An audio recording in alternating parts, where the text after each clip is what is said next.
Bienvenidos sean al espacio de Enki, como no puede ser de otra manera, a un nuevo podcast y por supuesto es que acompañados por Briana.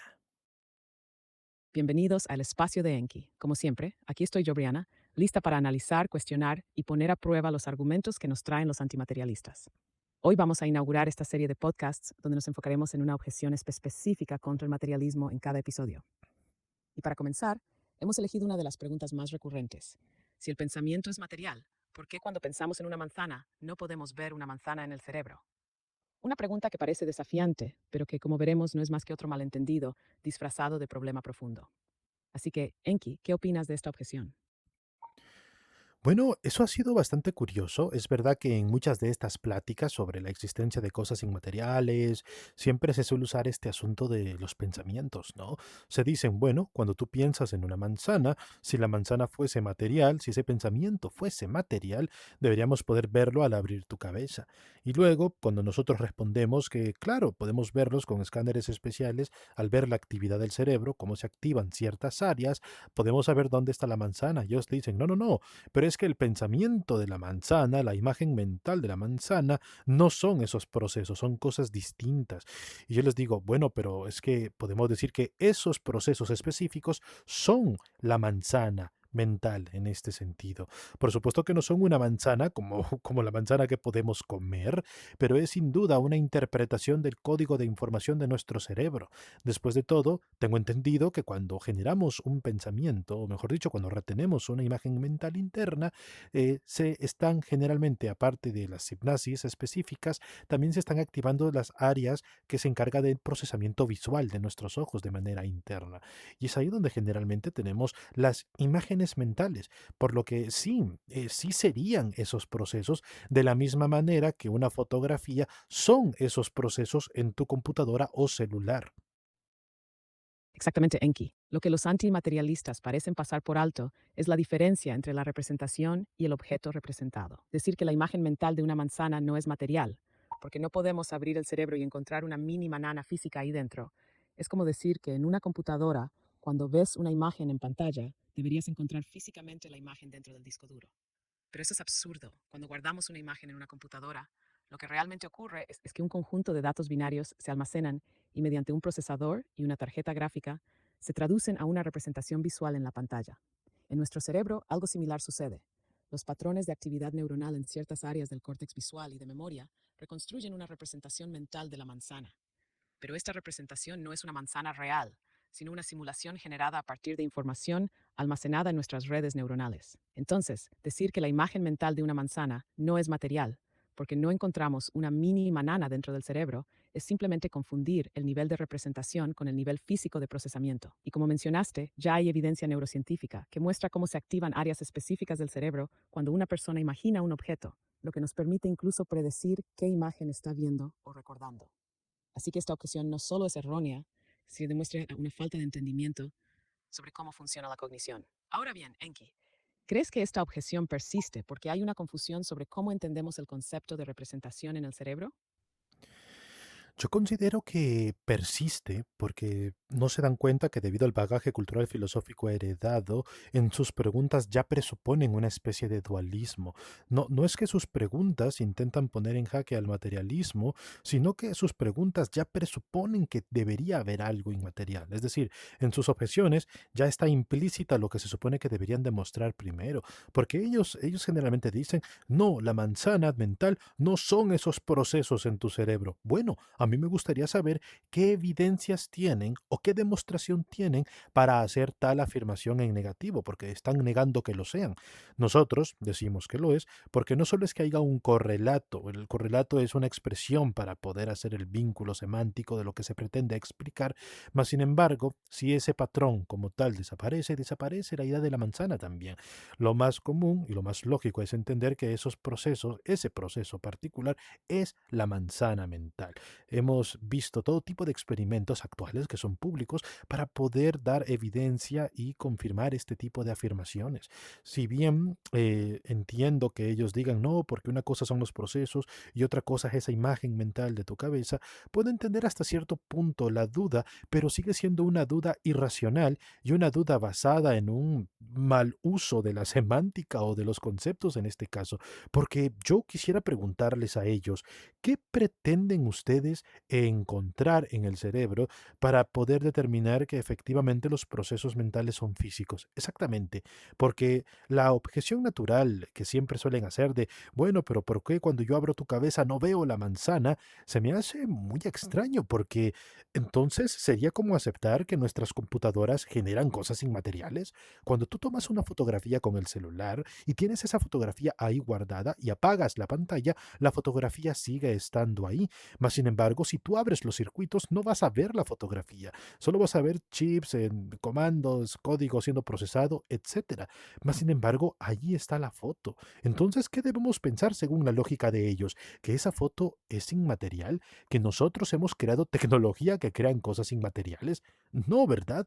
Pero esto es completamente analógico con nuestros procesos mentales también. Entonces, yo diría que en el caso de ellos, están de manera muy equivocada gestando una pseudo pregunta. Es decir, ni siquiera ellos saben qué es lo que están preguntando y qué es lo que pretenden resolver. Totalmente de acuerdo, Enki. Esta objeción no es solo errónea, sino que delata una falta de comprensión sobre cómo funciona el procesamiento de información, tanto en el cerebro como en cualquier sistema material. Como bien dices, ellos no están descubriendo un problema real en el materialismo, sino que están proyectando su propio sesgo dualista en la pregunta. Si siguiéramos su lógica, tendríamos que aceptar que las computadoras generan imágenes inmateriales, porque cuando abres el hardware, no encuentras mini imágenes dentro de los circuitos. Pero esto es evidentemente absurdo. La imagen está almacenada en forma de información procesada por el sistema, no como un objeto físico en sí mismo. Lo mismo sucede con el cerebro. Las representaciones mentales existen en la dinámica de los procesos neuronales, no como objetos tridimensionales que flotan en la cabeza. Y aquí es donde se revela la trampa en su forma de razonar. Ellos preguntan por qué no vemos la manzana en el cerebro, pero no se detienen a pensar qué esperarían encontrar. ¿Esperan ver una manzana flotando entre las neuronas? ¿Esperan una proyección holográfica?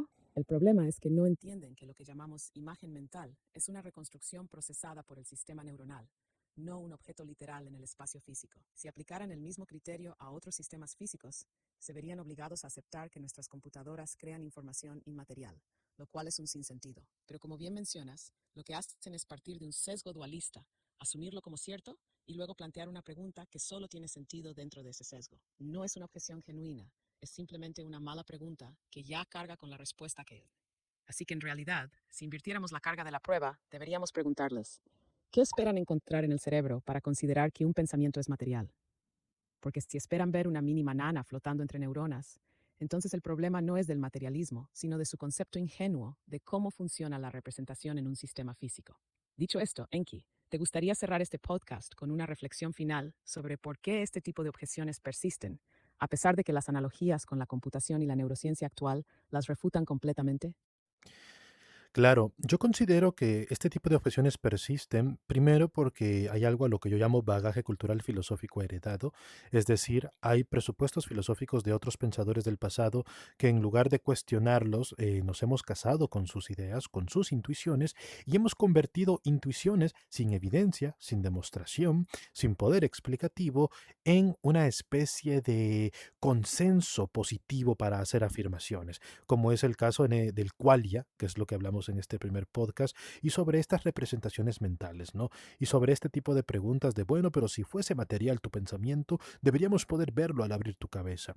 Esas malas maneras de entender el asunto vienen por parte de estas intuiciones primarias que a lo largo de la historia las personas solo han heredado, mas no razonado de otra manera.